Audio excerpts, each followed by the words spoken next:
ध्यान के द्वारा मानव अपने तमाम शारीरिक, मानसिक और आध्यात्मिक बाधाओं को समझ सकता है, उन्हें ढूंढ सकता है और उन्हें हल भी कर सकता है। अभी दरबार आपको शारीरिक अंगों की पहचान और उनमें होने वाले रोग, उनसे होने वाले उत्पन्न होने वाले कष्ट, भविष्य में होने वाले रोग आदि के बारे में पहचान करा के ये स्पष्ट करना चाहता है कि ऐसे ही मानसिक और आध्यात्मिक कष्टों की, रोगों की पहचान की जा सकती है और उनका निवारण भी किया जा सकता है। Diagnosis and treatment both. और सही मायने में देखा जाए तो कोई भी रोग शारीरिक नहीं होता है। शरीर में जो हमें रोग दिखते हैं वह भोग है। रोग हमारे सभी मानसिक हैं। रोग का कारण शरीर में, हमारे चित्त में, रोग हमारे सूक्ष्म शरीर में, और रोग के कारण जो हमारे भोग हैं वह रोग के रूप में हमें शरीर में दिखाई देते हैं घनीभूत अवस्था में। इस प्रकार रोगों को सूक्ष्म शरीर से और कारण शरीर से भी नष्ट किया जा सकता है।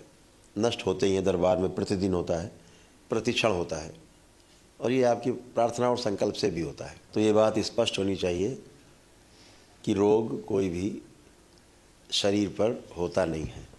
दिखता है, दिखाई देना स्थूल में वो शरीर पर ही दिखेगा, लेकिन होता नहीं है शरीर पे, दिखता है। यही भ्रम है, और भ्रम सबसे बड़ा रोग है। रोग शरीर पर नहीं होता है, इसका सबसे बड़ा प्रमाण ये है कि किसी भी दूसरे के रोग को किसी भी दूसरे शरीर में, जिंदा शरीर में स्थानांतरित किया जा सकता है यदि वह व्यक्ति उसके पूर्व जन्मों के किए गए कर्मों के दंड को स्वयं स्वीकार ले, तो वह रोग स्वतः ही स्थानांतरित हो जाता है। कर्म स्थानांतरित, भोग, रोग स्थानांतरित। इसलिए कष्ट भी स्थानांतरित हो जाते हैं दूसरे के संकल्प से। तो विस्तार के लिए इसको ऐसे समझेंगे। अभी अगर दरबार के भाषा में समझा जाए तो हम किसी दूसरे का संकल्प करते हैं तो उसका भी कष्ट आप में आ जाता है। वो सिर्फ कष्ट ही नहीं है, रोग का हिस्सा है। उसके किए गए जो कर्म है, जिन स्मृतियां हैं, वो स्मृतियां आप में ट्रांसफ़र होने लगती हैं और धीरे धीरे वो भोग आप में कटने लगते हैं, और धीरे धीरे उसका रोग कष्ट समाप्त हो जाता है जिसका होता है, और जिसका संकल्प आप करते हैं, जिसके लिए प्रार्थना करते हैं, वो ठीक होता जाता है। यही संकल्प जब बहुत गहरा होता है, ये तो ऐसा संकल्प होता है कि बाबा ये ठीक हो जाए, इसकी स्मृति नष्ट हो जाए, दूर से पाला छू के भागने वाली बात है। अगर यही संकल्प बड़े गहरे में हो जाए तो रोग पूरा का पूरा ट्रांसफ़र हो जाता है। तो जब लोग बोल देते कभी कभी माता पिता बहुत गहराई में बच्चों को कष्ट में देख के, या बच्चे बोल देते कभी माता पिता को कष्ट में देख के कि जो भगवान इनका कष्ट हमें दे दो, बोल देते हैं, और इनको अच्छा कर दो, तो वो ट्रांसफ़र हो जाता है।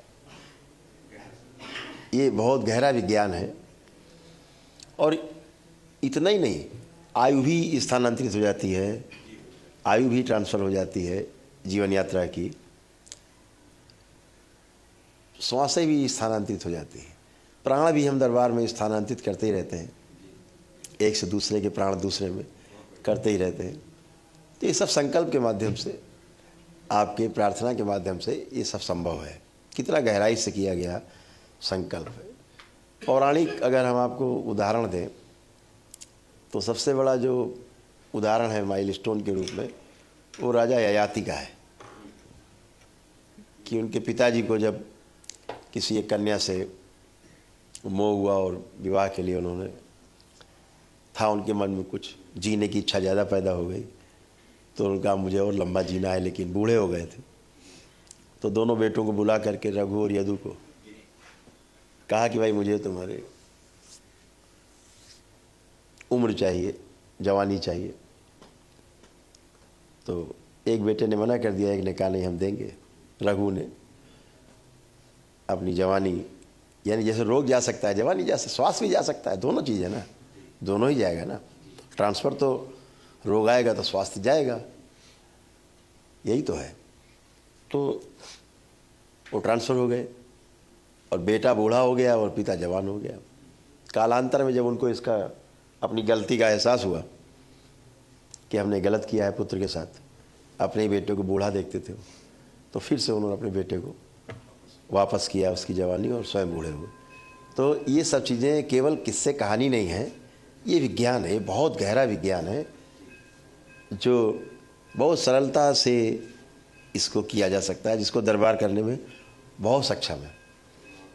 और दरबार करता ही है, जो आवश्यक है वो करता है, जो अनावश्यक चीज़ें हैं वो दरबार नहीं करता है, बस इतनी बात है। तो इसका विस्तार करते चले जाओ, आप अनुभव करते चले जाओ, तो एक्सपीरियंस का मामला है, पूरा एक्सपीरियंस है। तो बहुत सिंपल, इसीलिए दरबार कहता है कि रोग, अगर रोग ही होता शरीर में तो शरीर से शरीर में कैसे जाता है?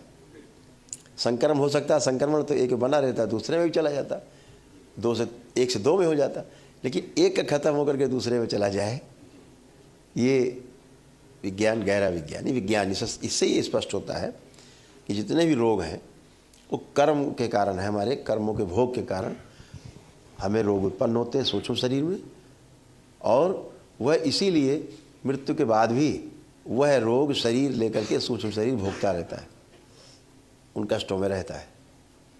और यदि वो कभी किसी शरीर के माध्यम से प्रकट होता है तो वही रोग और वही कष्ट उस माध्यम में प्रकट होने लगता है, और उसके जाते ही वह रोग और कष्ट उस माध्यम से भी समाप्त हो जाते हैं।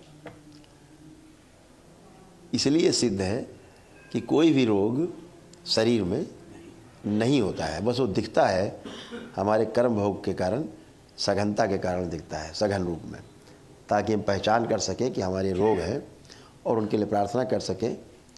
उसके लिए दान पुण्य, जप तप, तपस्या, प्रार्थना, पूजा इत्यादि तमाम उसके उपाय भी हैं, उनको कम करने के, क्षमता बढ़ाने के, शरीर की क्षमता ज़्यादा बढ़ जाए, रोग आराम से कट जाए, भोग कट जाए।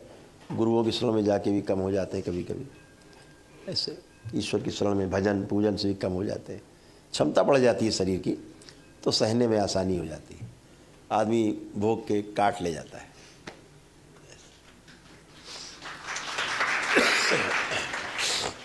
तो बहुत सुंदर, स्पष्ट रहना चाहिए, तो भय कम होता है। जब भी आपको किसी वस्तु के बारे में पूरा ज्ञान होता है तो उससे भय समाप्त हो जाता है। भय का अर्थ ही यही है कि बात अभी समझ में पूरी आई नहीं है।